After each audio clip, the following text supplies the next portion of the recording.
Sebuah rumah di Jalan Kapten Robani Kadir, Lorong Gembira, Talang Putri Pelaju, terbakar Minggu 8 Februari 2026 sore lalu. Kepulan asap hitam membumbung saat api berkobar. Warga berupaya memadamkan api tetapi gagal. Pemilik rumah menangis melihat rumahnya terbakar. Api diduga berasal dari gudang di belakang rumah yang penuh material mudah terbakar sehingga cepat membesar.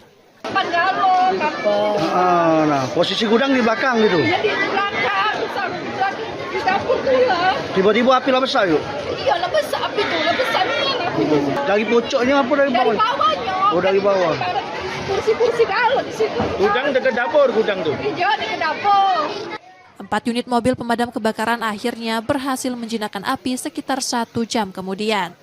Penyebab kebakaran masih diselidiki polisi. Yudi Kiswanto, Kompas TV, Palembang, Sumatera Selatan.